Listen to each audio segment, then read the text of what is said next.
I hope my English is clear. I've just come from Australia, and it was 35 degrees in Melbourne, and I came and had to speak in Copenhagen, and it was 5 degrees, and I've picked up a cold, so welcome back to Europe. I'd like to begin by congratulating you on your 15th anniversary.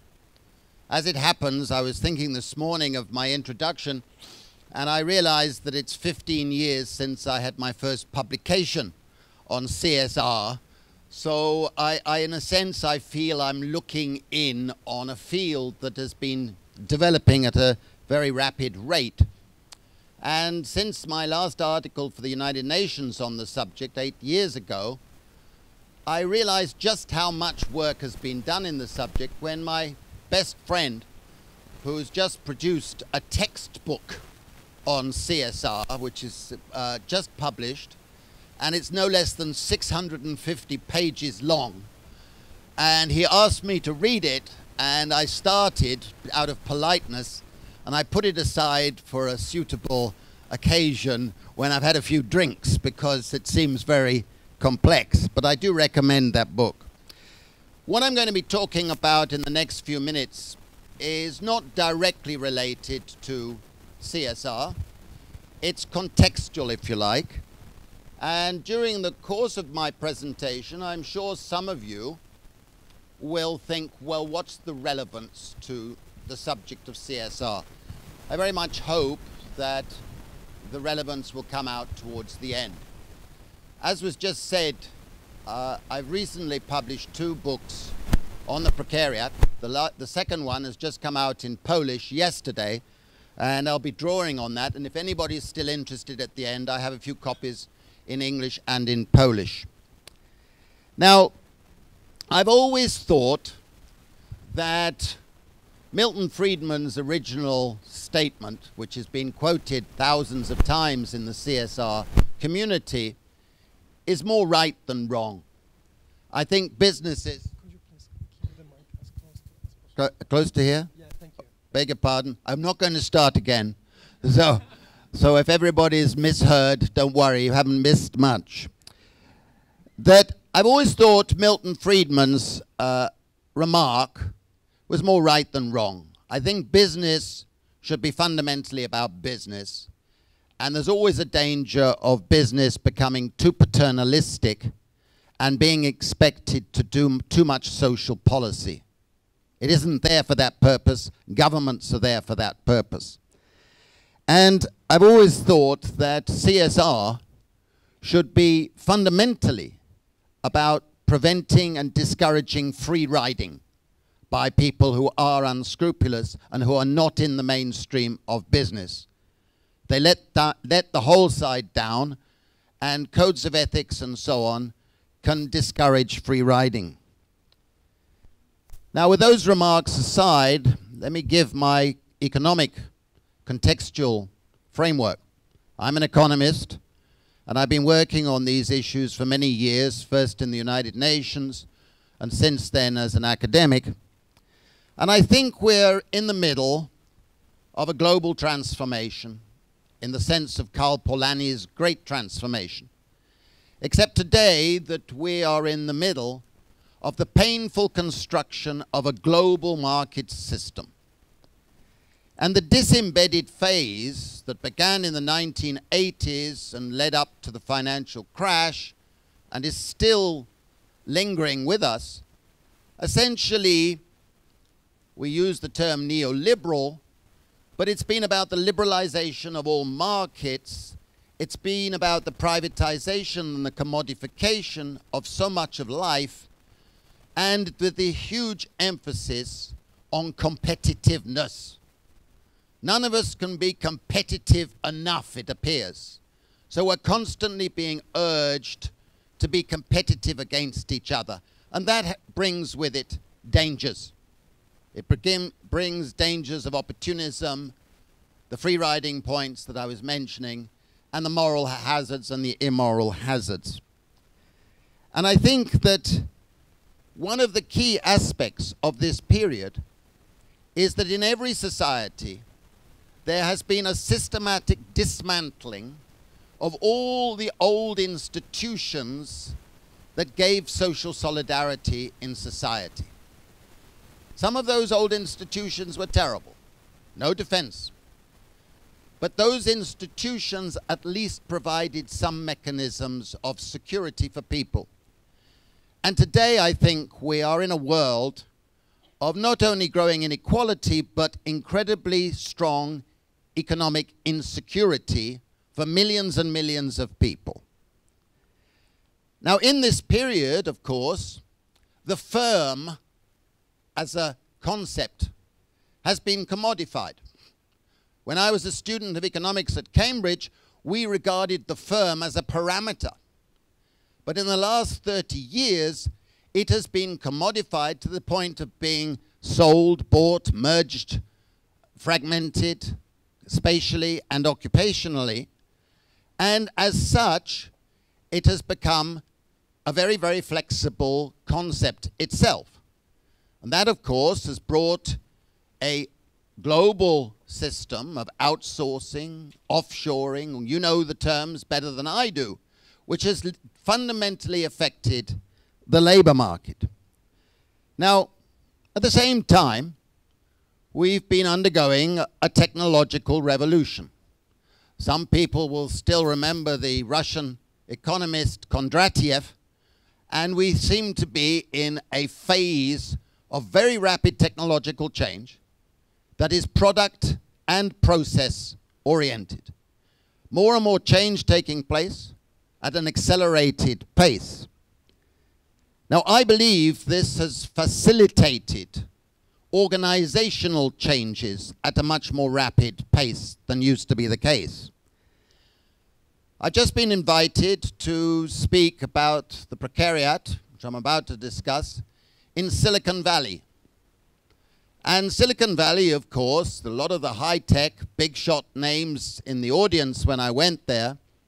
And there's a lot of talk about technological unemployment and a future without jobs. I said they've been saying this ever since the beginning of the 19th century. Every technological change has brought the same fears. Now, we've been undergoing a huge technological revolution, and yet the statistics tell us there are 1 billion more people in employment today globally than there were 10 years ago. We have to realize that employment has been growing globally, and a huge growth has taken place in the number of jobs. We have more jobs today than at any time in human history, without a doubt. So the technological pessimists have a problem. The change has accelerated, and yet jobs have accelerated. I think it's disruptive, and many of the challenges for you are much greater than they used to be, but it isn't about disappearing work or disappearing things to do. We still have a lot of work out there, and it is multiplying. But here is the biggest single change that has taken place in the lifetime or the adulthood of most of us in this room, which is in the last 30 years, the world's labor supply has quadrupled. That means that an extra 2 billion people have become part of the global labor market. And all of those 2 billion extras from China, from India, from Indonesia, all these countries have been habituated to accept a living standard of 1/50th of what a West European worker would have accepted as the norm 20 years ago. Especially with capital mobility being much greater, the scope for productivity to rise in those countries means that even if wages rise, the unit labor costs are going down. And this puts tremendous downward pressure on European wages. That's a reality. So in country after country, we have seen stagnant real wages for the past 3 decades. In the United States, real wages are lower today for large parts of the labor force than they were 30 years ago. That's a huge challenge, huge challenge. But it also means that what has been happening is global, which is that the functional distribution of income has become more unequal globally. That means the share going to capital has gone up, the share going to labor has gone down. It's grown more unequal everywhere. The share going to capital has risen by over 10 percentage points in most rich industrialized countries. And in China, ironically, the share going to capital has risen by 20 percentage points. These are huge changes that are affecting how we live and work. Now, this leads to some very strange phenomena. And they're described, and I've used the term in my book, the jaws of the snake have been opening. The first thing is that when productivity rose, it used to be the case that wages rose in parallel, everywhere. In this period, when productivity rises, the jaws of the snake open and wages are stagnant. So we have a very strange phenomenon. It's completely different from what we were taught in our economics textbooks. The second thing that's happened is when the employment rises, in many countries, wages go down on average, because the new forms of jobs that have been developing have lower average wages than those they're displacing. That never used to happen. The third thing which makes this era very strange is that used to be the case when profits went up, average wages also went up.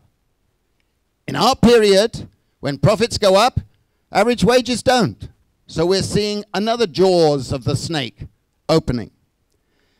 And finally, which has been very ironic in my own country of Great Britain, but is also taking place in other countries as well, for the first time ever, when employment rises, wait for it, the tax revenue from employment has been going down. I mean, how does that happen? It happens because many of the new jobs are paying below the tax threshold that taxes are levied. So these are fundamental changes that have nothing to do with business per se, but they're contextual because they affect how we respond to what's happening in the labor market. Now, one thing that Thomas Piketty did not get right in his analysis that everybody is quoting is that we have moved into an era of what I call rentier capitalism. You don't have to be a Marxist or any fancy title of whatever you want to call yourself to understand that a growing share of total income is going to forms of rent, and in particularly to those who possess intellectual property. This means that patents, trademarks, copyright are extracting more and more of the total income. It's not income going to producers or income going to workers, it's income to those who possess the assets. The number of patents registered with WIPO, the international WIPO, the World Intellectual Property Organization, has tripled in the last 10 years, giving rental income of trillions of dollars that doesn't go to ordinary businesses, and therefore the resources for paying the various stakeholders has declined.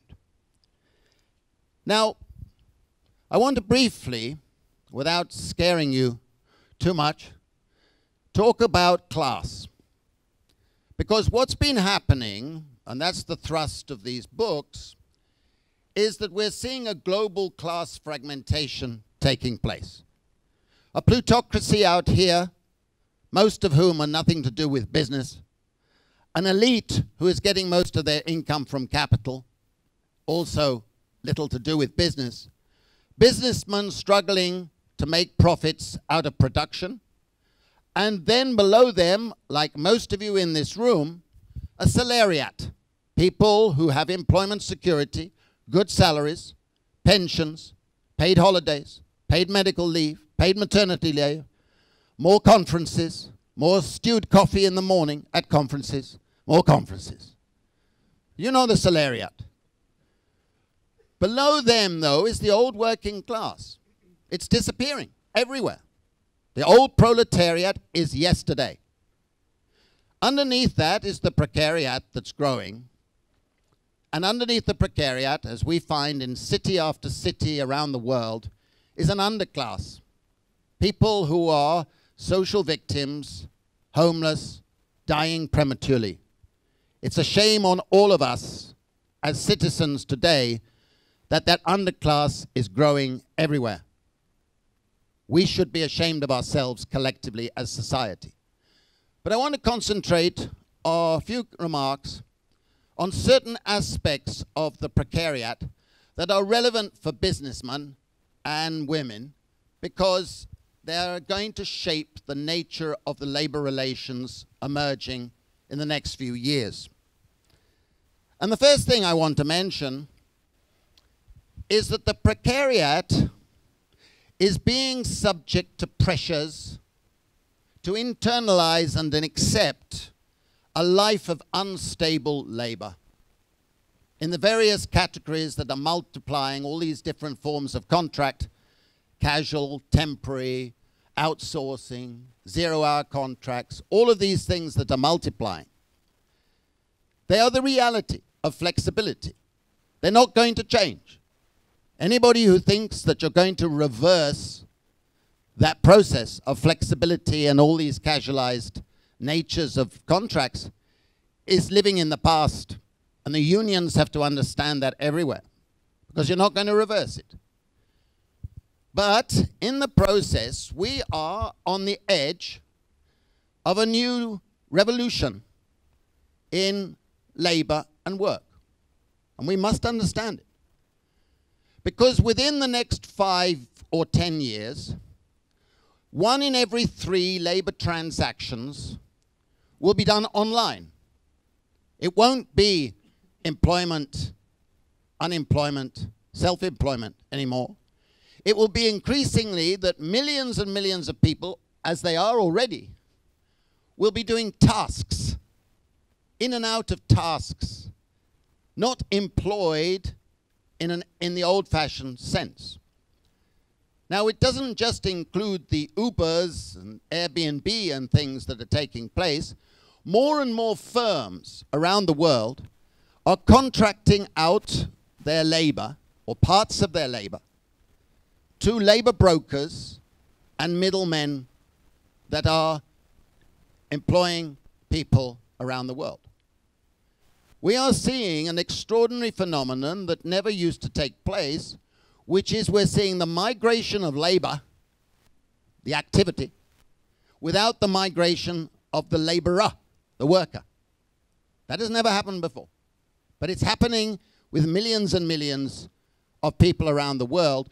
And we're seeing the emergence of Dutch auctions, which is that you put out certain amount of tasks, you're a business, you need certain service functions done, you need certain things done, you contact a labor broker of some sort, and they're multiplying and making billions of dollars already, and they put out for auction to people online to bid to take those tasks. It's a huge number already, but it's growing very rapidly. So you have people competing to do labor. They might be in Warsaw, Boston, Manchester, Goa, Accra. Fundamental change. That's taking place. It's a reality. And at the moment, we haven't seen our policymakers respond to this growing form of flexibility. Now, one of the aspects of the precariat is that people in it, and I'm sure most of you in this room are not in it, have to do an incredible amount of work for labor that doesn't get counted as work or labor. A huge amount of activity that they have to do including training, retraining, networking, waiting around, filling in forms, more retraining, more networking. And it turns out that this is very stressful, time-consuming, and demoralizing. And one of the things that does connect with CSR very directly is the process of recruitment. Many corporations today require people to apply online, and then they're informed online that they're being shortlisted. If they know the truth, they're shortlisted from 5,000 to 1,000. They then have to do an aptitude test of some sort, and they're then told that they're shortlisted. That means probably 1,000 to 500. Well, a recent survey showed that people who had an MBA, in other words, among the most employable people, on average, had to apply to 38 firms before they got one job interview, right? And on average, each one of those applications involves 6 levels of sifting before they got to the job interview. So imagine, each one of those was taking over 200 job application processes. That's unfair, okay? It's unfair because it's hugely costly for people. But for many firms who use these techniques with the algorithms, the marginal cost isn't zero. It's easy. Multiply the numbers. I don't care how many apply. The algorithms sift them out. We have to stop that because it's a very costly process. And since I wrote my books, I cannot tell you how many people have written to me with their experience of having to go through that. It's unnecessary. And if we introduced a system where you say, okay, your first application, you bear the cost. You're the job applicant. Second, perhaps you also bear the cost. But after that, the employer should start compensating that person for the use of his or her time. It's only fair. I think it would improve the efficiency of our recruitment procedures very quickly, right? It's a sort of thing that very easily overlooked by business because it doesn't affect them directly. But out there in the precariat, it uses up an incredible amount of time. I've had emails from people who tell me, including several from Poland, that they've had to apply to thousands of jobs before they get a job. That is not fair. And we can do much better than that. Now, I think that the next point I want to make is that the precariat today has to rely on money wages to a much greater extent than any other group in society. But those money wages are falling in real terms and are increasingly volatile. And we have to say to the policy makers, the governments, look, it's not a business matter, this. We have to operate in a flexible labor system. We have to be efficient. But you cannot have it that millions of our citizens are having to rely on volatile money wages without a social protection system that can give them basic security. It's not fair. And it's not sustainable, and it's not good for business because you create a lot of problems for workers. And the last point I want to make about these issues is that because of the flexibility and because of the growth of the precariat, the situation today is that there's a much lower probability of someone who enters the precariat getting social mobility upwards. The data is very strong on this issue.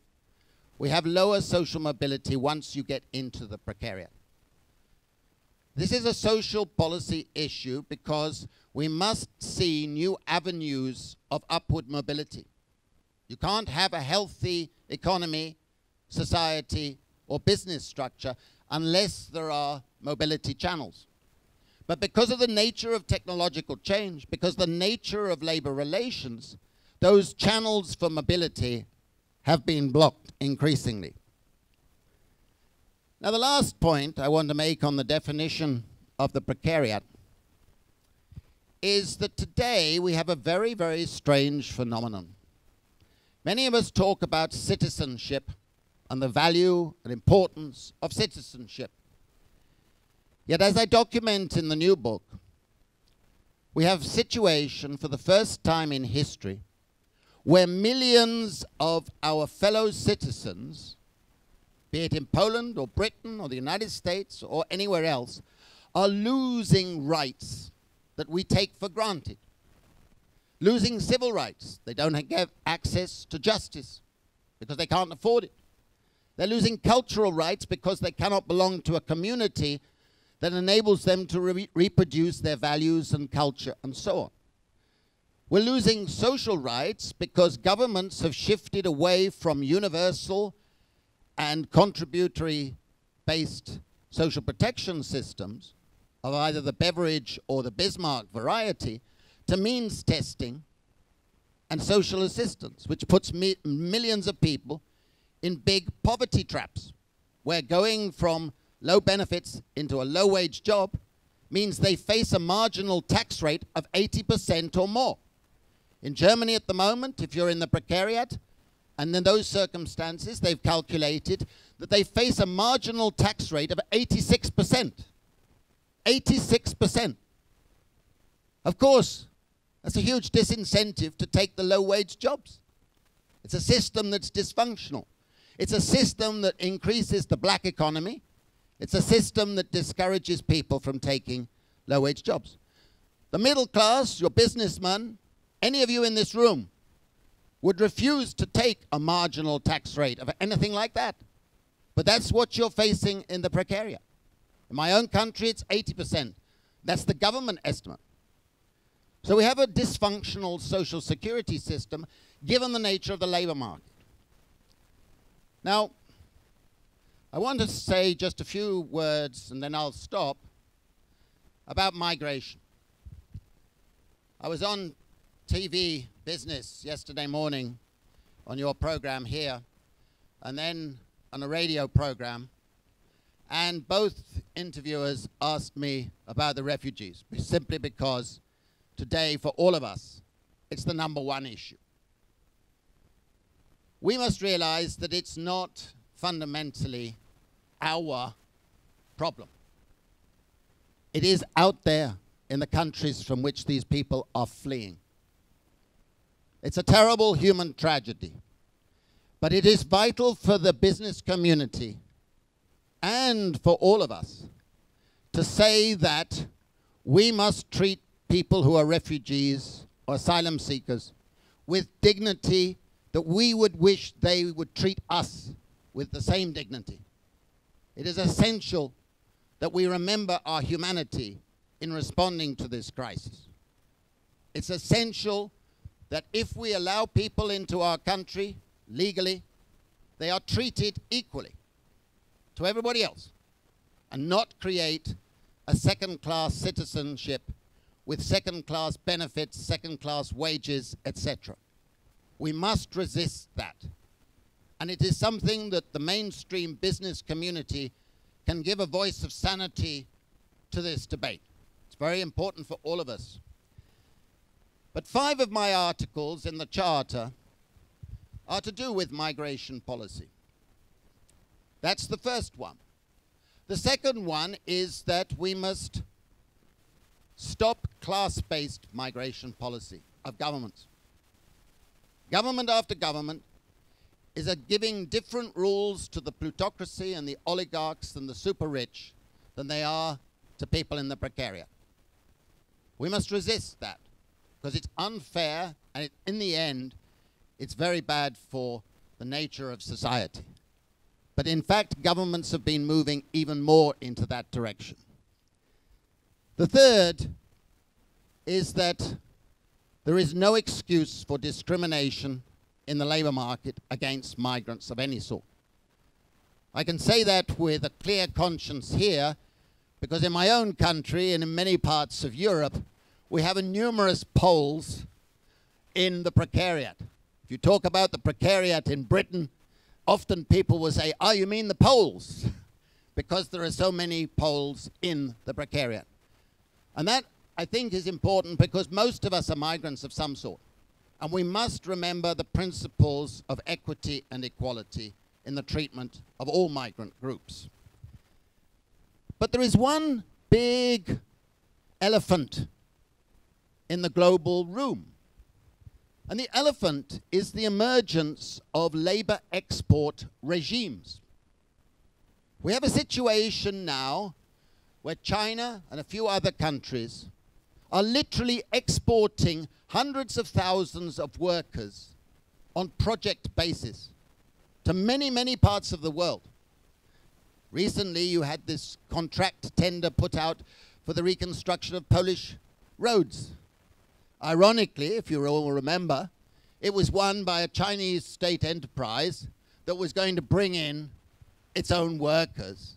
And we, as European citizens, were going to give them a subsidy to help them do that. Now, we know the thing collapsed in the end, but that sort of thing is happening in all parts of Europe, in the ports, in the railway systems, and in our new case in Britain, the nuclear energy, bringing in large numbers of workers on a project basis. And the evidence is that many of those in these project things are convicts. They've been convicted of something, and that, of course, means they accept very, very low wages. This is something that, so far, the policymakers at European level, at national level, have not been addressing, but it has huge implications for the nature of our labor market. Now, I will stop with a few remarks about the following.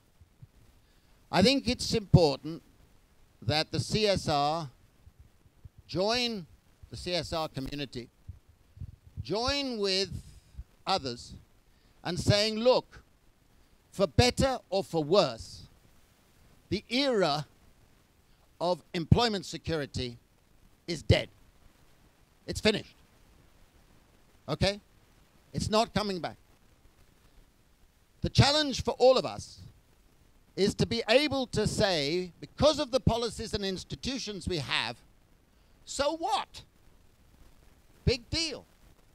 We have other means of giving ourselves security and the capacity to develop our competencies.